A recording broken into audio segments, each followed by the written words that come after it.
Assalamualaikum, selamat petang semua.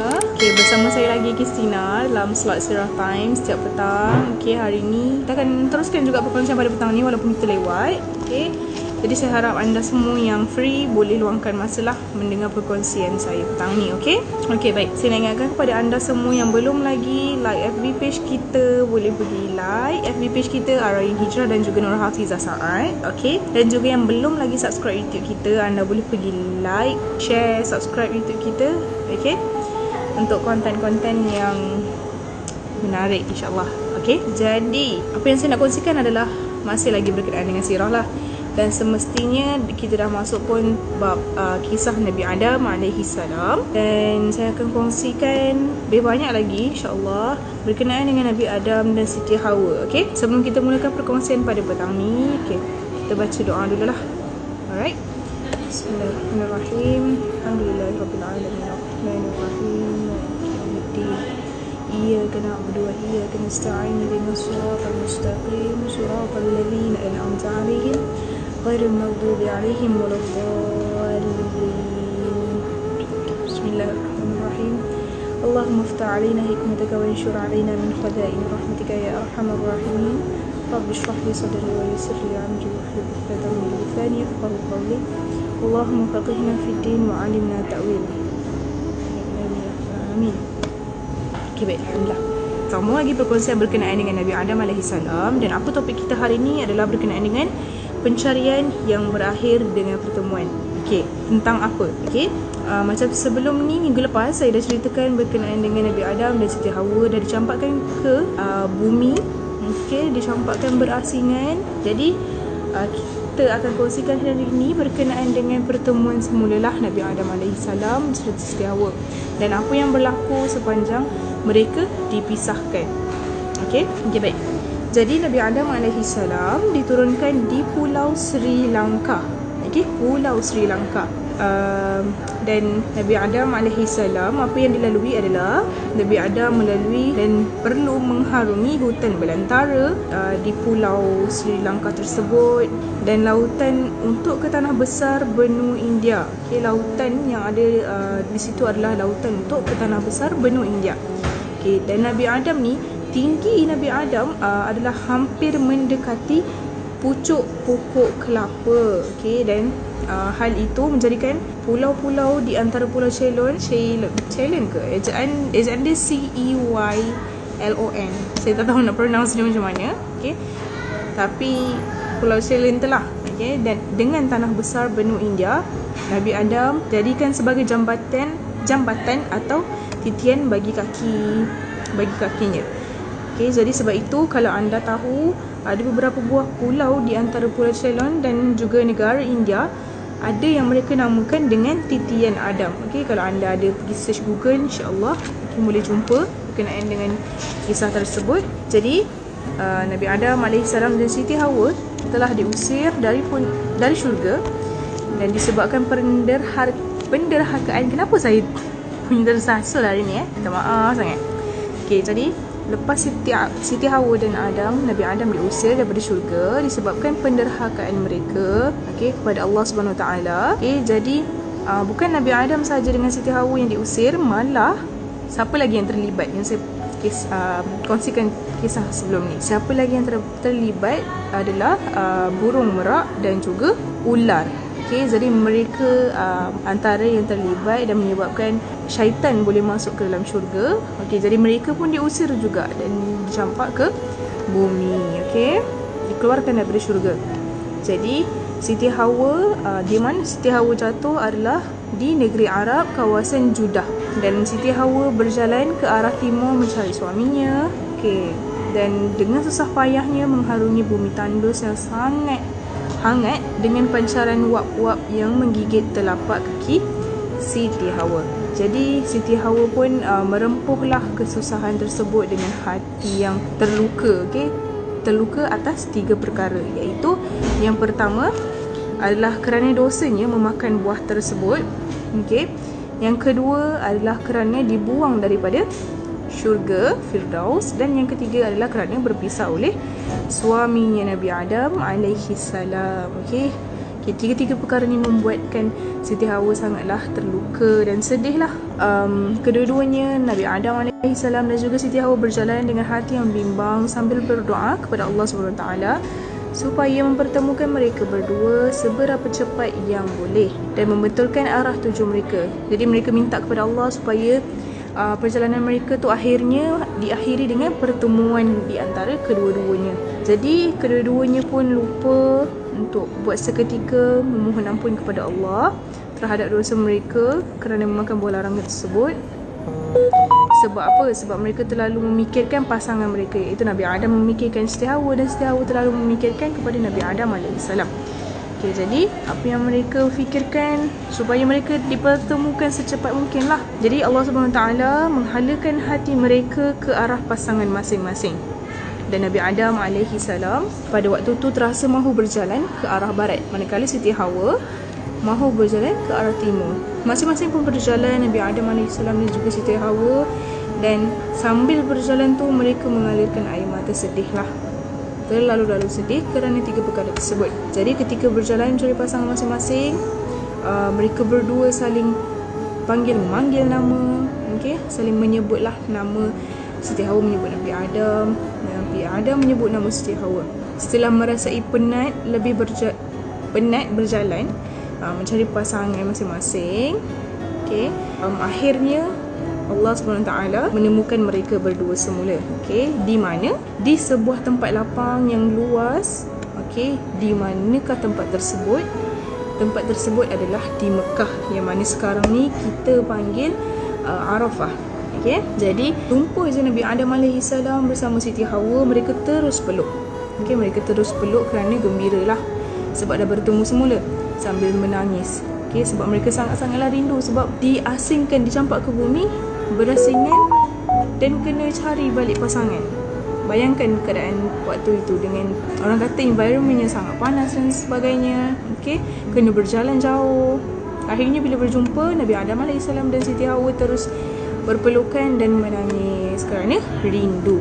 Okay, jadi selepas pertemuan tersebut, mereka menamakan padang itu, Nabi Adam AS serta Siti Hawa menamakan padang itu, padang yang mereka jumpa tu, yang luas tu, mereka menamakan Padang Arafah, yang bermakna padang pertemuan. Okey, sempena mengambil nama Padang Arafah tersebut, hingga kini nama Padang Arafah digunakan. Jadi setiap kali haji, musim haji, Padang Arafah ni mesti umat Islam akan kunjungi lah. Tak kisahlah, walaupun umrah sekalipun, Padang Arafah ni pasti ada umat Islam kunjungi. Dan dalam rukun haji termasuk jugalah Padang Arafah ni untuk kita ziarahi lah. Okey, baik. Kita teruskan lagi. Apakah kerja? Okey. Jadi lepas mereka dipertemukan, apakah kerja yang dilakukan oleh Nabi Adam AS dan Siti Hawa setelah itu? Okay. Jadi pertama adalah mereka melakukan, apa yang mereka lakukan adalah, sebelum melakukan perkara yang lain, apa yang mereka buat adalah untuk memohon keampunan Allah SWT lah. Dan juga orang kata selepas dah dipertemukan, mereka rasa bersyukur sangat-sangat. Okay, jadi mereka memohon keampunan kepada Allah SWT supaya memaafkan kesalahan mereka kerana memakan buah larangan tersebut. Dan mengikut riwayat, buah larangan tersebut berada dalam perut Nabi Adam AS selama 30 hari. Dan Nabi Adam AS telah memohon keampunan Allah SWT dengan sedihlah, dengan menangis-nangis rasa isak selama 40 hari 40 malam tanpa mengangkat mukanya dari bumi. Jadi kerana kesungguhan Nabi Adam ni nak memohon ampun kepada Allah SWT, jadi Allah pun menerimalah taubat mereka. Dan Allah mengajarkan kepada Nabi Adam AS bacaan-bacaan cara untuk meminta ampun kepadanya. Dan kisah ini ada disebutkan dalam surah Al-Baqarah ayat yang ke-37, yang bermaksud kemudian Nabi Adam AS telah menerima beberapa kalimah dari Tuhannya, maka Allah SWT menerima taubat mereka. Sesungguhnya Allah Maha Penerima Taubat lagi Maha Penyayang. Ini adalah ayat dalam surah Al-Baqarah ayat yang ke-37. Jadi setelah perkara tersebut berlaku, Allah SWT memerintah pula kepada Nabi Adam AS tadi supaya mengerjakan puasa selama 3 hari Bukan 3 hari, 30 hari. 30 hari siang dan malam tanpa berbuka. Okey, tanpa berbuka. Jadi perintah Allah untuk berpuasa ini adalah denda kepada Nabi Adam alaihissalam kerana memakan buah larangan tersebut. Waalaikumsalam. Jadi itu adalah denda kepada Nabi Adam alaihissalam dan Nabi Adam perlu berpuasa selama 30 hari. Okey, tanpa berbuka. Nabi Adam pun setelah berasa tenang dan senang hati kerana Allah terima taubatnya, Nabi Adam dan Siti Hawa pun mulalah kehidupan yang baru. Jadi mereka mulalah bina tempat tinggal mereka, sebagai tempat berteduh. Ya Allah, kenapa mulut saya terus sasa. Minta maaf tau semua, minta maaf tau. Sebab orang lain semua dah balik, jadi kita mungkin mata dah melilau. Minta maaf. Okey, kita sambung, fokus. Okey. Jadi bila dah selesai bertaubat kepada Allah SWT dan Allah pun dah ampunkan mereka, jadi Nabi Adam AS bersama Siti Hawa mulakan kehidupan yang baru dan mereka membina tempat tinggal sebagai tempat berteduh dan dua-duanya bekerja membina tempat tinggal mereka. Setakat ni tak ada ditemui lagi dalam mana-mana riwayat macam manakah tempat tinggal Nabi Adam AS dan Siti Hawa. Sama ada kemah daripada kulit binatang ataupun rumah daripada kayu ataupun mereka tinggal dalam lubang bukit ataupun gua lah, macam tu. Antara itulah, sebab tak ada lagi dinyatakan dalam mana-mana riwayat. Okey, jadi setelah mempunyai tempat tinggal, Nabi Adam alaihissalam sentiasa mendapat bimbingan daripada Allah Subhanahu Wa Taala melalui malaikat Jibril alaihissalam. Okey, jadi bimbingan tersebut Nabi Adam dapat secara terus-menerus lah. Okey, yang mana Allah berikan cara bagi Nabi Adam AS cara untuk bekerja atau membuat perkara apabila baginda buntu untuk membuat sesuatu. Okey, jadi Allah tunjukkan jalan bagi Nabi Adam AS lah. Dan dalam surah Al-Baqarah ayat yang ke-38 Allah berfirman, kami berfirman, turunlah kamu semua dari syurga itu, kemudian setelah datang petunjukku kepada kamu, maka barang siapa yang mengikut petunjukku, nescaya tidak akan ada kekhawatiran ke atas mereka dan tidak pula mereka bersedih hati. Jadi pada asasnya ayat ni memaksudkan petunjuk tu sama ada dari segi keimanan dan hukum hakam, ataupun boleh jadi apa yang dimaksudkan dalam ayat ni adalah petunjuk dalam membuat sesuatu perkara. Yalah, yang mana Nabi Adam AS ni kita tahu, Nabi Adam ni pada awalnya memang tak tahu apa-apa. Jadi Allah lah yang beri tunjuk ajar untuk memahami perkara itu dan perkara ini. Okey, jadi seperti yang dinyatakan dalam Nabi Adam AS, seperti yang kita tahu, adalah manusia yang baru. Adalah manusia yang baru. Jadi adalah cara-cara bagi baginda untuk baginda tahu, contoh macam mana menyuburkan tanaman ataupun cara-cara mendapatkan air di kawasan yang kering gontang dan sebagainya lah. Okay, jadi Nabi Adam AS ni kira manusia pertama yang Allah cipta, dan segala-galanya Nabi Adam AS perlu cari sendiri macam mana solution dia, macam mana buat itu, macam mana buat ini kan. Dan juga apa yang Nabi Adam dapat tu adalah pertolongan daripada Allah jugalah. Contoh macam mana Nabi Adam boleh ingat benda tu apa dia, nama suatu perkara ni apa dia. Okey, itu adalah pertolongan daripada Allah juga. Tanpa petunjuk daripada Allah SWT, Nabi Adam pun sudah tentu untuk dia sukar. Okey, sukar untuk meneruskan kehidupan. Jadi Allah pun sampaikan malaikat Jibril, datangkan malaikat Jibril untuk membantu Nabi Adam AS jugalah. Okey, jadi apa lagi? Nabi Adam AS pun teruskan kehidupannya bersama Siti Hawa di kawasan negeri Arab tu yang kita tahu tempatnya, buminya adalah sangat tandus dan kering, tak ditumbuhi pokok-pokok seperti yang kita tahu, dan sangat sukar untuk mendapatkan air tawar yang sejuk dan menyegarkan. Okay, bayangkanlah macam mana Nabi Adam AS bersama Siti Hawa memulakan kehidupan mereka di bumi, yang mana mereka tak tahu pun macam mana nak memulakan kehidupan dengan benda yang mereka tak tahu langsung. Okay? Jadi ada riwayat-riwayat daripada ahli tafsir yang menyatakan bahawa pekerjaan yang dilakukan oleh Nabi Adam AS ialah bertani, menternak dengan menanam menternak Ada juga menanam berbagai jenis tanaman yang asasi, dan juga sayur-sayuran dan pokok-pokok, buah-buahan. Dan juga Nabi Adam AS menternak berbagai jenis binatang seperti kambing, lembu untuk dijadikan sumber rezeki baginda suami dan isteri.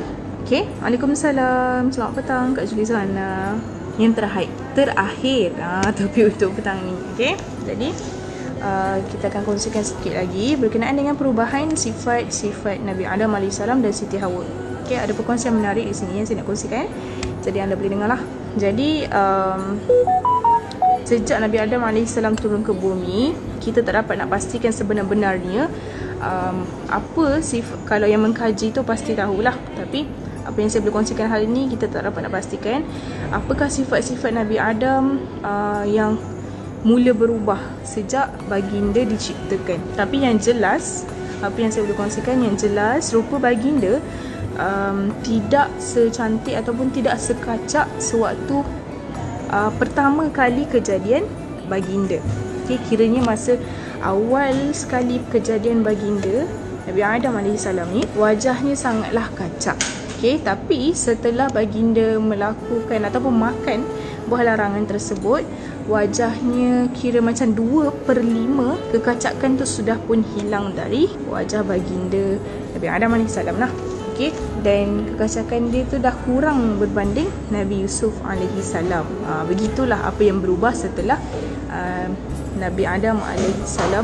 Perubahanlah yang berlaku kepada Nabi Adam AS selama dia mula menjadi manusia setelah diciptakan. Okay, lagi satu poin yang menarik adalah Nabi Adam AS tidak ditumbuhi janggut. Okay, kerana ada riwayat yang menyatakan bahawa orang pertama atau manusia pertama yang mula ditumbuhi janggut adalah Nabi Syith AS. Nabi Syith, SYITH, Nabi Syith AS, iaitu merupakan anak lelaki bongsu Nabi Adam AS. Okay, jadi Nabi Syith AS ni adalah merupakan manusia pertama yang tumbuh janggut. Okay, Nabi Adam tak. Okay, itu perubahan dia lah. Okay, macam mana pula Siti Hawa? Okay, jadi sebaik saja Siti Hawa dikeluarkan daripada syurga, mengikut riwayat ahli-ahli tafsir, bahawa ibu kita, iaitu Siti Hawa lah ibu kita. Okay, dia sedar dirinya sering mengeluarkan darah melalui kemaluannya setiap bulan. Okay, macam mana yang kita sebagai wanita sekarang lalui, okay, yang perempuan lalui, setiap bulan kita akan kedatangan haid. Macam itulah ibu kita Siti Hawa pernah juga mengalami. Kerana apa hal ini berlaku? Okay, jadi setelah Nabi Adam AS tanya kepada Allah SWT, jadi Allah pun beritahulah kepada Nabi Adam bahawa adalah darah. Okay, darah haid yang keluar itu adalah akibat daripada Siti Hawa memakan buah larangan semasa di syurga dahulu. Jadi kita pun sama seperti ibu kita lah, akan setiap bulan mengalami perkara yang sama, iaitu kedatangan haid. Okay, jadi antara apa yang berlaku pada diri kita ni, okay, sebenarnya ada kisahnya, ada sebabnya kenapa berlaku, kenapa kita kedatangan haid. Kesimpulan daripada itu adalah berkenaan dengan kisah ibu kita, iaitu Siti Hawa yang memakan buah larangan tersebut. Jadi haid dan darah yang keluar itu kira orang kata akibat daripada ibu kita Siti Hawa yang telah memakan buah larangan tersebut. Macam itulah kisah dia. Dan keturunan Siti Hawa seperti kita akan melalui benda yang samalah. Okey, jadi ketika darah tersebut keluar yang kita panggil haid, suami tidak boleh mendekati ataupun menyetubuhi isterilah, sama seperti Nabi Adam terhadap Siti Hawa. Okey, dan dosanya besar kalau kalau suami mendekati isteri. Okey, saya tahu, semua orang tahu, tapi ini kisah yang asalnya macam mana berlakulah. Okey, kenapa perkara-perkara ini berlaku, dan asal kisahnya adalah daripada sini. Okey, baik. Saya rasa cukup untuk hari ini perkongsian berkenaan kisah Nabi Adam AS. Kita ada banyak lagi sebenarnya perkongsian. InsyaAllah saya akan cuba kongsikan lagi setiap hari untuk petang ni dan hari ni. Itu saja daripada saya. Saya harap semua perkongsian hari ni bermanfaat untuk anda, insyaAllah. Okay, terima kasih untuk anda yang mendengar. Dan hari ni kita tutup perkongsian dengan tasbih Al-Fatihah, surah Al-Asr. Bismillahirrahmanirrahim. Subhanakallahumma wa bihamdika asyhadu an la ilaha illa anta astaghfiruka wa atubu ilaik. Bismillahirrahmanirrahim. Wal 'asri innal insana lafi khusr illa alladhina amanu wa 'amilus solihati wa tawassaw bil haqqi wa tawassaw bis sabr. Amin amin ya rabbal alamin. Okey, baik. Yang baik semuanya datang daripada Allah dan segala yang kurang semuanya daripada saya sendiri, dan saya memohon keampunan daripada Allah untuk kekurangan itu dan juga memohon maaf kepada anda semua sekiranya ada terkasar bahasa, terkurang daripada segi penyampaian ataupun info. Saya mohon maaf kepada anda semua. Semoga kita diberkati Allah selalu, insya-Allah. Semoga Allah redha dengan apa yang kita buat. Okay, sentiasa mendoakan untuk satu sama lain atas kebaikan. InsyaAllah kita jumpa lagi. Terima kasih untuk anda yang setia mendengar. Okay, terima kasih. Bye. Assalamualaikum.